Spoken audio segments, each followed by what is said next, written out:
Tonight at 11, Israel violates the Mideast ceasefire. Can peace prevail? We have reaction tonight, plus area restaurants cash in on 1609. We've got soaking rainfall tonight, but better weather by the beginning of the week. Your news is next.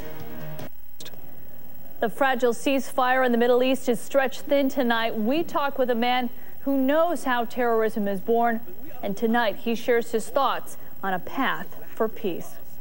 We'll have that story for you in just a moment, but first, storms have been pushing through our area all night. News 10 meteorologist Jeff Smith has been tracking this system. We go now to him with the very latest. Jeff? Yeah, we have had occasional rainfall in the Albany area. The heaviest rainfall, though, off to our south down towards Greene and Columbia counties. Let's head over to our high-definition Doppler radar right now and show you that. Just some scattered rainfall activity from the capital region, north and west into the Mohawk Valley. Saratoga Springs getting some rainfall right now all the way into northern Berkshire County. But the heavy stuff is mainly south of a line from about Cobleskill all the way down towards Ravenna, Selkirk, and Chatham points south. Let's zoom into that area right now. Hudson, East Jewett, Chatham, Great Barrington, all getting some pretty hefty rainfall. You see some yellows and oranges there on the radar indicating rainfall rates upwards of a ½ inch per hour. So be careful if you're driving out there tonight. The fog, it's making for pretty low visibility. Tonight, rain continuing, maybe a few rumbles of thunder out there. A low only getting down into the upper 60s. It will be humid out there. Tomorrow, maybe a few scattered showers, but also some drying in the afternoon. And with that, there could be some sunshine late in the day, a high getting up to 77. Much better weather, it figures, right as we head back to work. I'll have that complete 7-day forecast coming up in just a few minutes. Anya? All right, thanks a lot, Jeff. Well, the 6-day-old ceasefire between Israel and Hezbollah may be in danger of falling apart tonight. Israeli commandos flew into Lebanon overnight and engaged Hezbollah guerrillas in a fierce battle there. It is the first major violation of the very shaky ceasefire. UN Secretary General Kofi Annan says he is deeply concerned about the violation by Israel. Meanwhile, the Lebanese government is threatening to halt further troop deployments in protest. Israeli officials call the raid defensive. They claim that the soldiers were simply trying to stop Hezbollah fighters from shipping weapons into Lebanon from Syria. We can't have a situation where endless amounts of weaponry arrives for Hezbollah. So we were forced to act in response to this violation. The White House is tonight refusing to comment on this raid. A man who knows the history of the Middle East violence is sharing his insight tonight. He fought against Israel as a member of the PLO and also spent time in Jerusalem's central prison. Now he says he has reformed his thinking, and he also has his own ideas as to how to end the violence. News 10's John Craig reports. I'm an ex-terrorist, as I say, like an ex-drug addict, if you will, and we treat it as such. There's a treatment program for it. Waleed Shabat has been through that program. Born a U.S. citizen overseas in Bethlehem, he says he learned at an early age to fight and hate Israel and work with the Palestinian Liberation Organization. I didn't kill anybody. You didn't? No. Okay. I put a bomb in the bank in Bank Leumi, Israel. I injured an Israeli. I went on countless demonstrations. I stoned and things like that. I was a graffitist as a young child. Now 45, Shabat renounced his past 12 years ago, but he can't say where he currently lives, and his past life still haunts him. I got to the point that I said enough is enough, because I started looking at a different avenue of a spiritual food. Remember, Islamic terrorism is spiritual food that is being fed to the masses. He sees the replication of controlling young children, like he was, to hate the Western culture. He says it's happening between Hezbollah and Israel and in Iraq. But what we're ignoring is the true occupation, that is the occupation of the minds of children in the Middle East, the occupation of daily anger. What we need to address is not the cycle of violence, but we need to address is the cycle of peace. We must get the proper partners for peace. Yasser Arafat was not the right partner. Hamas is not the right partner. Nasrallah is not the right partner. Who's the right partner? Well, the Lebanese, the Cedar movement, that was the right partner for peace. In Albany, John Craig, News 10. An alleged kidnapping plot lands 2 men and a woman in the Schenectady County Jail tonight. Police say a man was forced to go to the Stewart shop on Brandywine Avenue in Schenectady and get money with his ATM card. Then the suspects drove the man to the A.J. Wright store off Altamont Avenue in Rotterdam and tried to get him to buy things with his credit card there. Police say the victim was able to tip off a store employee that he was being held hostage. The suspects then ran to a nearby Walmart where police arrested them. Michelle Nellis of Albany, George White, and Robert Demands of Schenectady are all charged with kidnapping. The man who confessed to killing JonBenet Ramsey is scheduled to be deported from Thailand tomorrow. He will be in the USA tomorrow night. ABC's Yoonji Denise has more from Boulder, Colorado. Right now, John Carr remains in Thailand on a suicide watch as he waits to be deported back to the United States for questioning. Once Carr arrives in Colorado, authorities will have up to 72 hours to charge him with a crime. And if his claims of being with JonBenet Ramsey when she died hold up, those charges could include murder, kidnapping, and child sexual assault. A grade school teacher since 1996, Carr lost his California teaching credentials in 2002, but since then, the 41-year-old seems to have found plenty of work abroad. A school administrator in Thailand who asked to remain anonymous told ABC News he interviewed Carr for a job earlier this year. He says that's when Carr told him, "My heart and desire is teaching young girls. They are so cute and enjoyable to be with. I want to teach here. This is where my passion is." Carr's passion led him to schools around the world. In resumes posted on the internet, Carr claims to have taught in Asia, Europe, and Latin America. In Honduras, immigration officials say Carr entered the country and worked there illegally between 2004 and 2005. He worked for 2 private schools and was fired from one for improper conduct. More recently, Carr was fired from Bangkok Christian College after just 2 weeks. Administrators there say parents complained he was too strict. John Carr's passport has been revoked. He's expected to be escorted back to the United States tomorrow and to return here in Boulder sometime on Sunday night or Monday morning. Yoonji Denise, ABC News, Boulder, Colorado.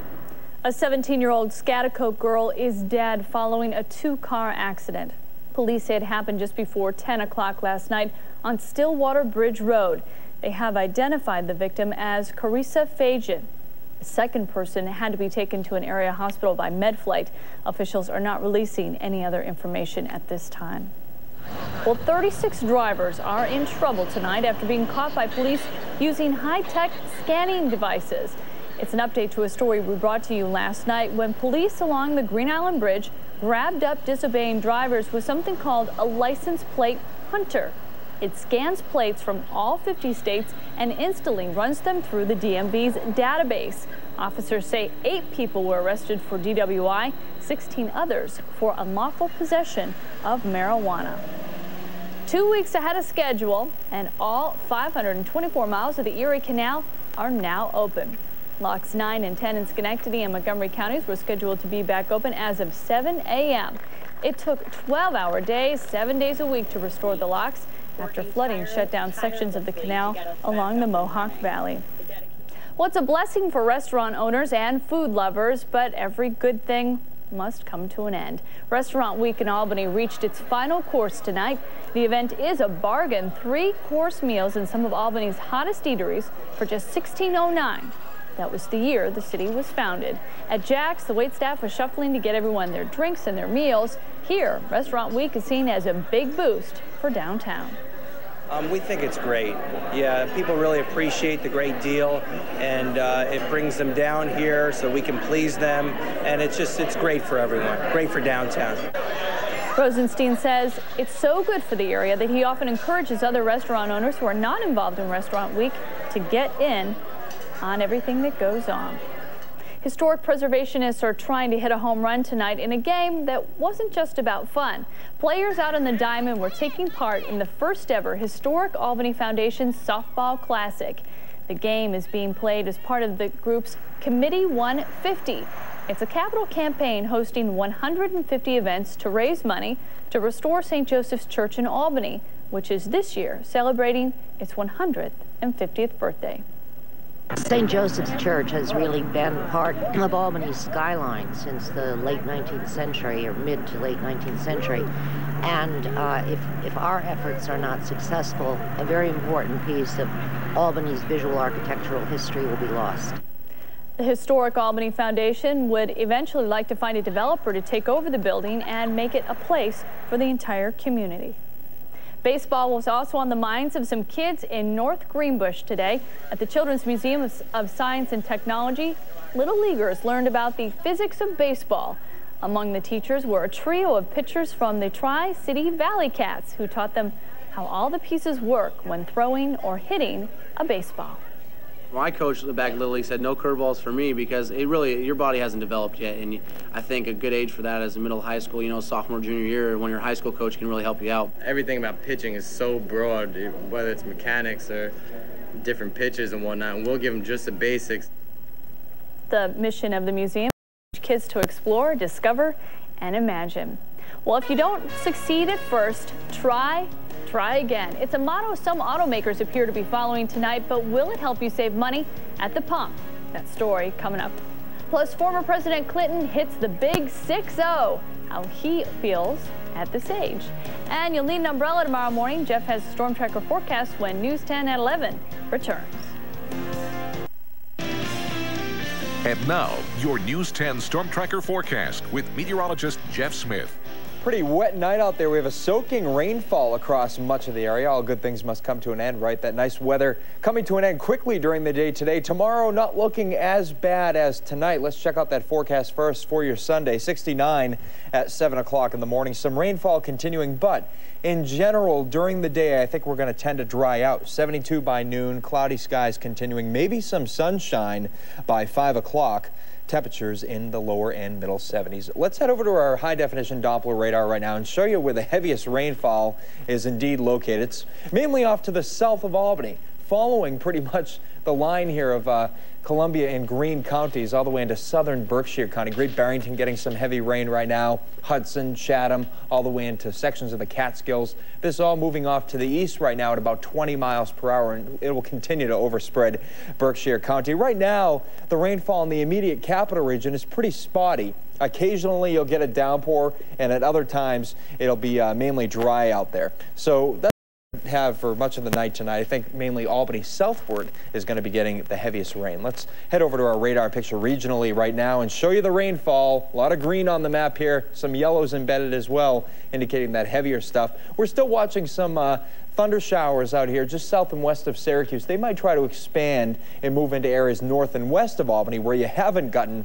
as heavy of rainfall during the night tonight. So we'll be watching that carefully during the overnight hours. Right now, 71 in Albany, 67 in Glens Falls, upper 60s in Bennington, North Adams, and Pittsfield, about 70 over into Poughkeepsie. Here's our satellite picture. A lot of cloud cover, obviously, with the rainfall coming on down. Low pressure located just east of Erie, Pennsylvania, moving off to the east. Now, this will move on off the coast early tomorrow morning, so that will end our steady rainfall threat. But until this front moves on through by tomorrow afternoon, we still have that shot at getting a shower or a thunderstorm during the day on a Sunday. Eventually, high pressure will be moving in from Canada behind that front, meaning a nice work week. Here's our futurecast for tonight, indicating that heavier rain moving off to the east into New England by 8 o'clock tomorrow morning.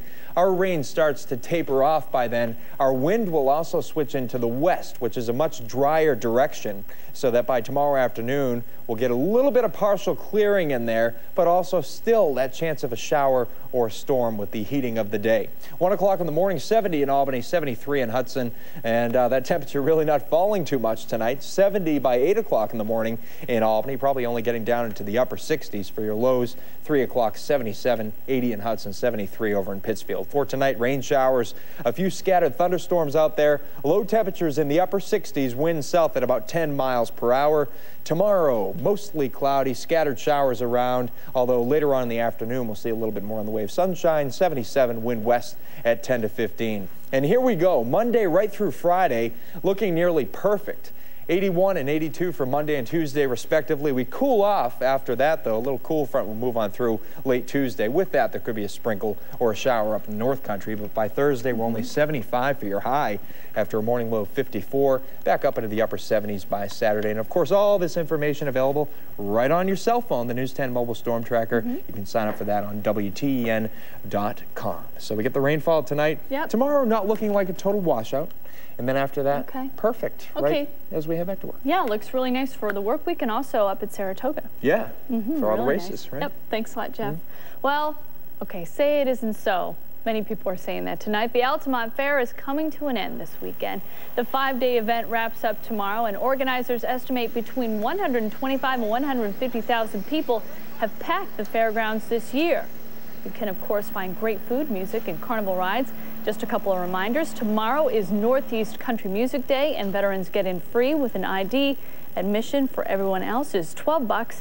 Kids under 12 get in free. A Democratic shakeup. It's not with the candidates, but with some of the dates. We'll tell you how it may affect some of us going to the polls coming up. Also, President Clinton marks a milestone. Hear what he has to say about hitting the big 6-0. We will lead America in a new direction in terms of economic prosperity and educational excellence. Democrats are plotting their political strategy for 2008, and it comes with a bit of a shakeup. Members of the Democratic National Committee have voted to change the primary lineup. Iowa still has the nation's first presidential caucus, and New Hampshire the first primary, but Nevada's will precede New Hampshire, with South Carolina's primary soon following.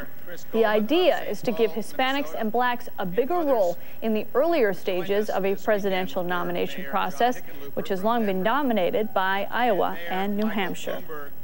Well, it's a big birthday for the first baby boomer in chief. President Bill Clinton hits the big 6-0 today. Do you feel 60? Do you feel like an old 60-year-old man? No, I don't. I mean, you know, when I'm on the golf course and I can't hit the ball as far as I used to, or I can't run as fast as I used to or something, I know I'm older than I used to be, but I feel fine. As long as my mind holds, I'll feel young. President Clinton says he is grateful for his health and that he knows that he could have died from his recent heart problem, so he feels pretty lucky. The Democrat has birthday celebrations planned for the next couple of months. They will end with a special concert by a true baby boomer band, the Rolling Stones. Well, could diesel vehicles be the answer to curbing high gas prices? Now, remember back in the 70s during the energy crisis, many automakers rushed out to put diesel-run vehicles out on the road, but their quality wasn't that great. Today, it is a different story. Automakers from Detroit to Tokyo are now pushing diesel production in the fast lane, from SUVs and pickups to luxury and mid-size cars. Currently, diesel penetration in the U.S. is right around 3.5%. We anticipate that demand to increase to approximately 12% by 2015.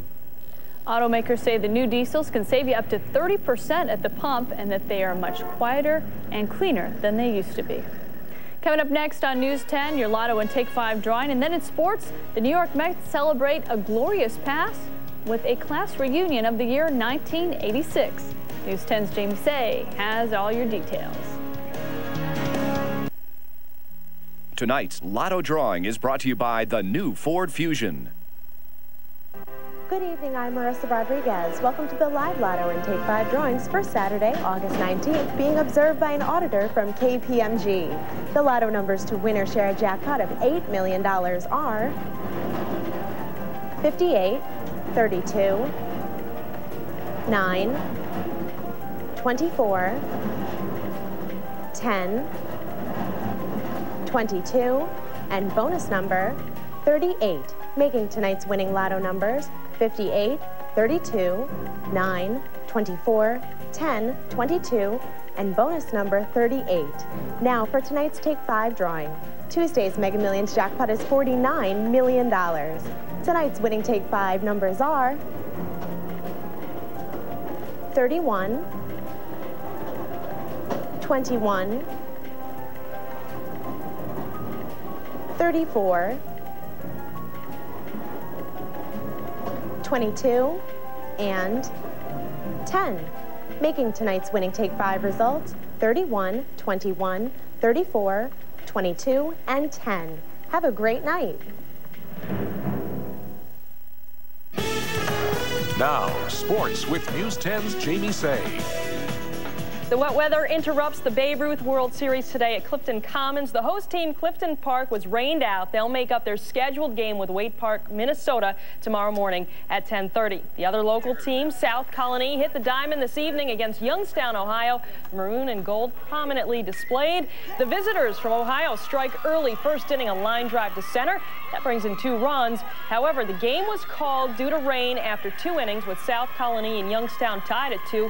The game to be continued tomorrow morning starting at 9 a.m. Speaking of World Series, one of the most popular championship teams in baseball history took the field again tonight. Shea Stadium bringing back the 1986 New York Mets. Missing from the reunion, Doc Gooden, who's in a Florida jail. But let the parade of players and the stroll down memory lane begin. With Darryl Strawberry, he RSVP'd at the last minute. He's Keith Hernandez, Gold Glove first baseman. Lenny Dykstra coming back to Shea, and so was Gary Carter. And how about this? A parachutist, a tribute to the skydiver. Nice team photo there, and if that couldn't inspire the Mets, I don't know what will. Mets and the Rockies tonight. Mets trailing 4-0 in the 6th. They do their damage, though, in that inning. Carlos Beltran, the routine sac fly, bounced off Matt Holliday's glove for a run. Then later on, Michael Tucker draws the bases-loaded walk. That brings in the go-ahead run. The Mets score 6 runs in the 6th inning and go on to win 7-4. The Yankees aren't just beating the Red Sox in the latest series between the two rivals. They are beating them down. The Bronx Bombers have pounded Sox pitching for 39 runs in a span of 2 days. Game 3 of the series in Boston. Somebody better tell these guys to settle down. They're having way too much fun today. Josh Beckett starting for the Sox. He's had the home run ball. Bernie Williams proving my point in the 2nd inning. The 32nd homer given up by Beckett this season. That's the most in the majors. The Yankees, Randy Johnson, though, has his own problems keeping it in the park. 4th inning, 2 on for Manny Ramirez, and he hits a monster over the green monster. A 3-run shot. Game is tied at 3.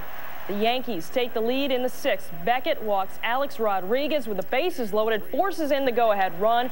It's 6-5 New York. Yankee hitters walked 13 times today. They put away the game in the 8th, courtesy of Robinson Cano's 3-run home run. Another slugfest for the Bronx Bombers. Yanks beat the Sox for the 3rd straight game, 13-5 the final score. New York's lead in the AL East down to 4.5 games. It'll be Curt Schilling versus Mike Messina tomorrow night in the 4th game of the series.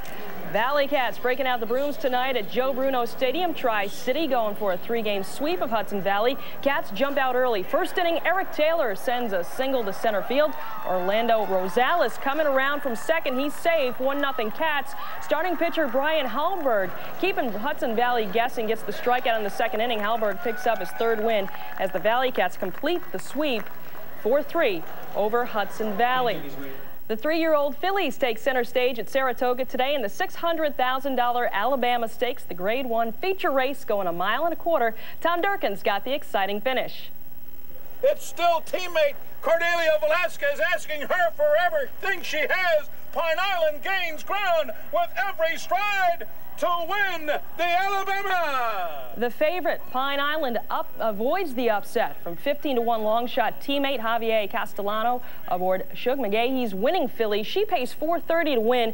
Teammate and Lemons Forever takes 2nd and 3rd. The Exacta hits for $69. In the other feature race, the $100,000 Yaddo Stakes for the New York Breds, Kent DeSormo rides Finlandia to the victory, paying $9.90. And the Exacta would pay out $27.20.